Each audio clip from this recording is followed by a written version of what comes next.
sides. It's now Echo on the blue side, RSG on the red. And here are the bands coming through. Do you take the Martis now if you're RSG? Well, you can do it for their third pick, I think. It's much better if they pick up something like a Valentina. I'd say a Valentina plus perhaps the 1-1? Oh no, it's banned out. Uh-oh. What else is open? Paramis. What's the Paramis? It's open.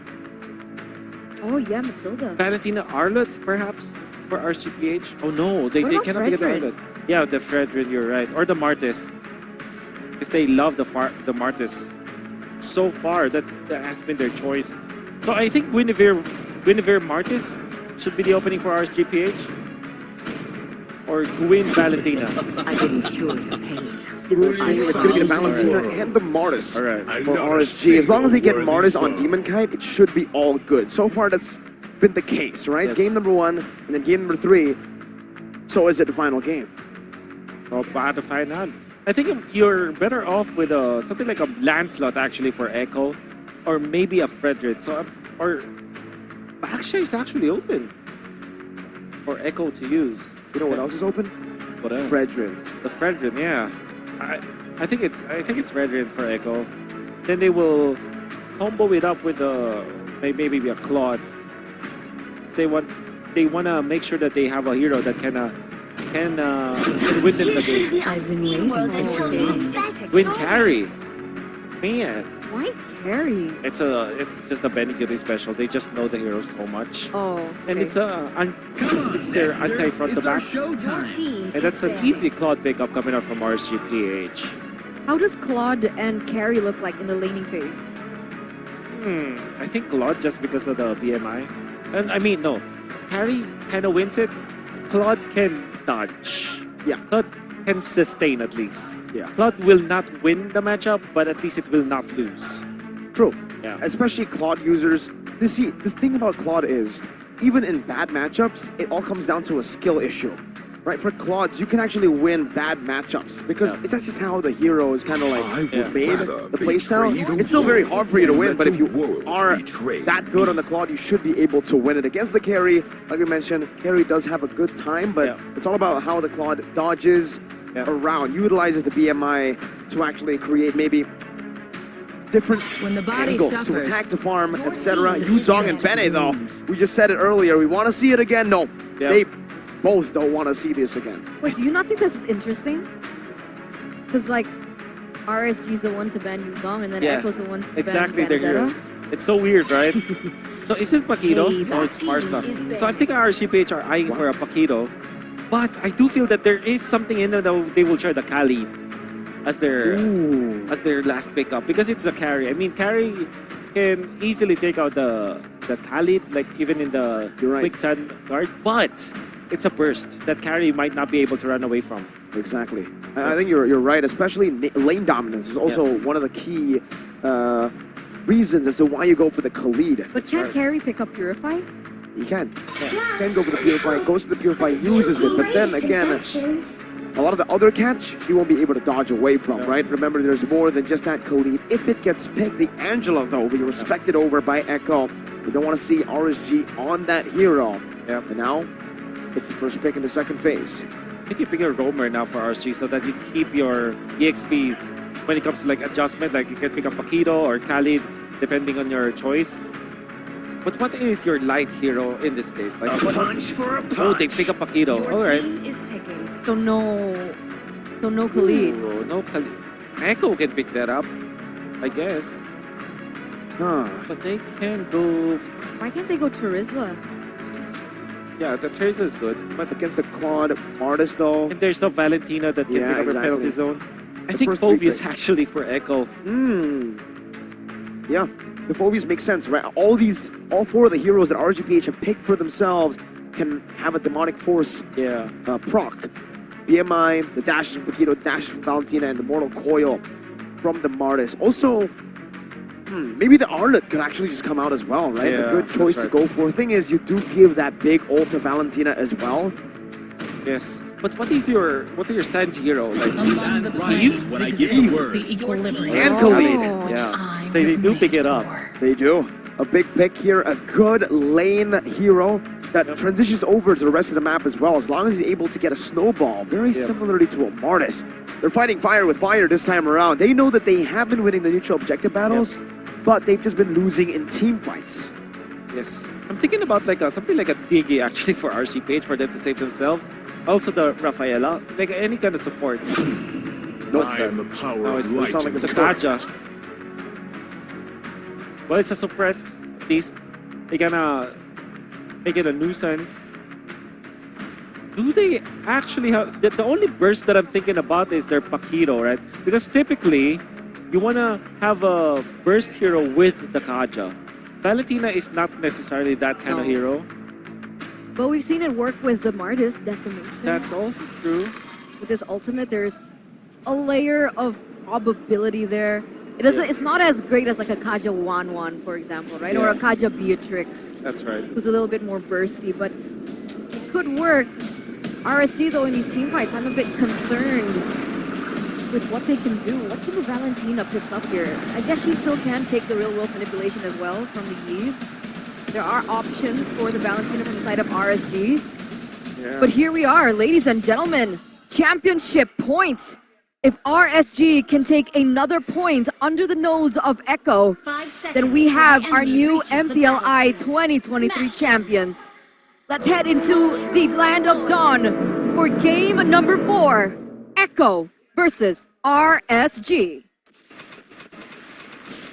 There's the rotation now. So I'm not... I want to see where Light is. Actually, what The happens. XP thing. Yeah, the EXP thing. Once again, no, it's not. It's not the case. It's actually... Oh, he's defending against JP because JP wanted to go for a little bit of an invade or a little bit of a delay onto Demon Kite. And it's apparently not clearing out the way faster compared to Sanford. It looks like Echo is starting to adjust to that rotation, right? Yeah, it's like so. There as well, though. JP just walks up. Demon Kite still able to pick up that lethal Wanderer on the Martis. So much pressure early game by RSG in this XP lane. Even Light rotating again, baiting Sanford in. That's with a good shot back, and Sanford is down to half. Another win. These small wins build up, man, for RSG. So we see a very peculiar drafting for both Echo and RSG. Overall, as a guideline to what we're going to expect, what can we expect in the mid? Maybe from, let's start with early, mid, and then late game. So like the first few turtles of the game, I would say Echo should be having the easier time. I think that their heroes are more built into the early stages. This RSGPH, they're so dependent on Light, and they did adjust. That's the XP lane rotation coming out from Light, punished duly by Carl TZ. So patient. Carl TZ was waiting there for a while for that to happen. Like you said, the adaptation from Echo this time around, and it sets up quite well for the next neutral objective. Is the first turtle of the game spawning in the bottom side. JP opening up the map, knowing where Demon Kite is. Meanwhile, in the mid lane, Light needs to be careful here. Gets poked down, and Carl TZ is there to provide some more help to clear out this wave in the mid lane. Sanji, level 4 as well. Here it is, the first turtle dance for the past few turtles. Oh, Sanford gets caught really low, going to be able to heal up. Well played, Nats, actually. Poking out that Khalid forcing the second skill already. Quick sand guard. How easy dodged by Nats. First team with Cat, he's level 5. Oh, Nats jumps in very deep, actually out of the real world manipulation onto Carl TZ. Sanford forced to use the Raging Storm defensively, and now Carl TZ is going to be ran down by the likes of RSG. Under the turret, Nats picks up a big knockout with a jab. A Flicker Divine Judgment brings Sanford back. It's 3 kills over to RSG early on. See, they didn't even need to go for that engage typically because like you mentioned, right before that they went in for the engage, Wow. Demon Kite hit level 5 first. So in that particular regard, he should have had a little bit more to say with the neutral objective contest, but they were still able to win that the entire way. There's many factors should be considered in that case. For example, Nats slowing down Sanford. Then eventually, he forced the Raging Sandstorm with the help of Aqua. Aqua copied the Circling Eagle. So together with Aqua, Nats was able to force the Raging Sandstorm. You have to get back to the Land of Dawn. Here we go, ladies and gentlemen, back into the Land of Dawn. 4 minutes has elapsed, and it looks like RSG Gonna go for a rotation up top, Light in particular, helping a man out in his lane. Like what did, you can see RSG with Nats. I think he was able to get the cart and he did not get the second one. Good job, Sanford. Just, zoning out Nats. And of course, there's a little bit of help from Carl TZ back there. Amon first item DHS. He already has that secured in his pocket right now. Corrosion Siphon for the carry. But RSG still has that 1k gold lead. You see that Eman is different from other marksmen, where other marksmen will even skip the boots or sometimes go for just bare brown boots and then go for the DHS or something like Golden Staff or whatever itemization you have for farming. Eman is he's patient enough that he will complete the warrior boots so that he will have the right amount of defense. Then he goes for the Demon Hunter sword. Eman is not on a rush, you know? He's that kind of player. Well, right down below. A little bit of a trade in lane already. Wow, a full initiation with a flicker as well, but RSG react to it. My goodness! It's a re-engage from RSG, a masterfully played team fight. They pull back right on time. That's 3 members from Echo taken out just like that in team fight. And they're gonna take control of that turtle there. Mid lane already pushed in. Light goes in for a concealed play onto Sanji, I think. Does he get him? He gets him! Wow, Aqua just copied a real-world manipulation and made it better compared to Echo. He does have a lot more items compared to, or a lot more farm compared to Sanji. And he was able to slow down the members of Echo and hold them down together in a box. And Eman just popped the ultimate. Didn't even have to use his Purify because everybody from Echo just struggled from the real-world manipulation. The Eve pickup coming in from Echo.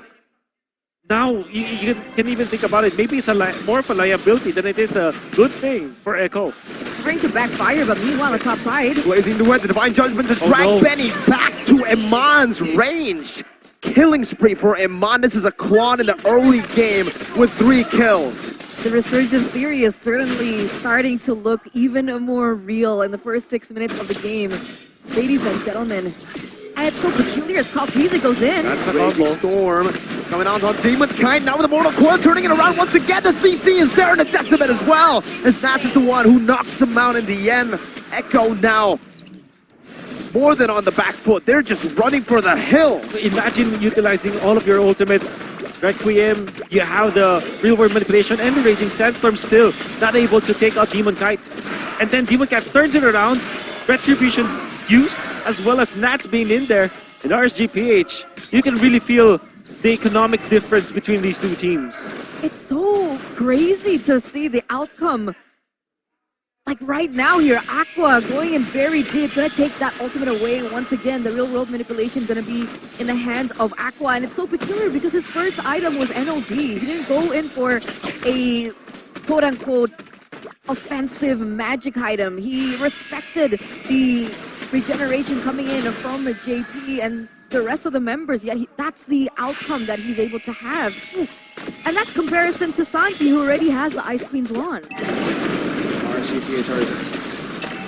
They just woke up today better than Echo. And the momentum that they brought from for series number 1. Light gonna be poked down there, but Demonkind now goes in, and that's gonna be Aqua again with a real world manipulation. And lock steps down for the rest of the team to collapse. It's Nats in the back, aiming for Benny, and he gets the damage done. It's Demonkind with a double. Now one more, it's a triple from Demonkind. Oh my god! This should be it! I mean, for sure, they might not be able to end it literally right now, but they have a straight-up chance to do so. They're feeling it. They're gonna be respecting Echo for sure because of the holy defense still available for the inhibitors of Echo. Guys, it's only been 8 minutes and RSG has a 10k gold lead. Wow. They're beating the clock at this point, right? Not just the game, not just Echo. Kaltizi gets the purple buff. But that's it. And even Eman is just very comfortable now. He still steals the orange buff that should be for Kaltizi, who's just level 10 at this point. Even Light is almost level 10. That's how ahead RSGPH is. This is revenge. RSG, they're looking for blood. Remember, it was Echo to send RSG down in MPLPH. Not even send them down, knock them out.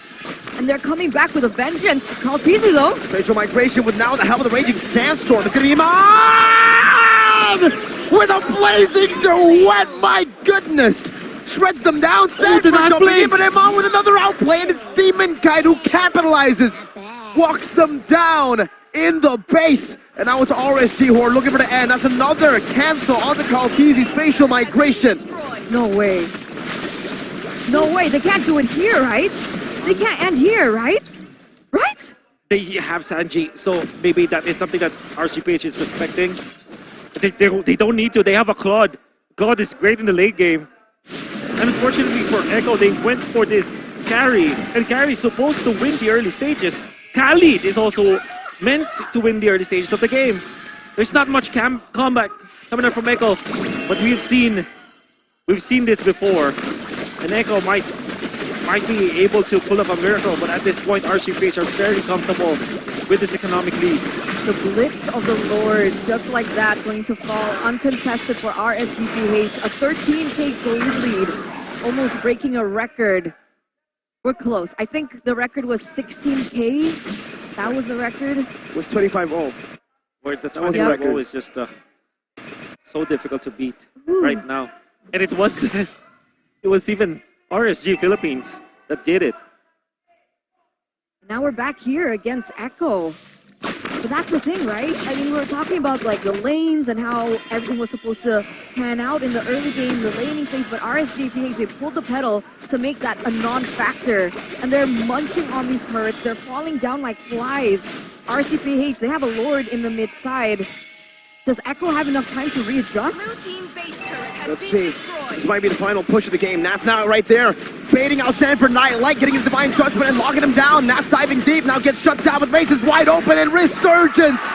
The Resurgence has happened for the Philippines and mainly for RSGPH. The champions of MPLI 2023. They were once the conquerors of Southeast Asia. And here at MPLI, they topped the ranks in their group stage. Knocked down by AP Bren into the lower bracket, where they silenced the dreams of our two dark horses. See you soon from Cambodia and homeboys from Malaysia.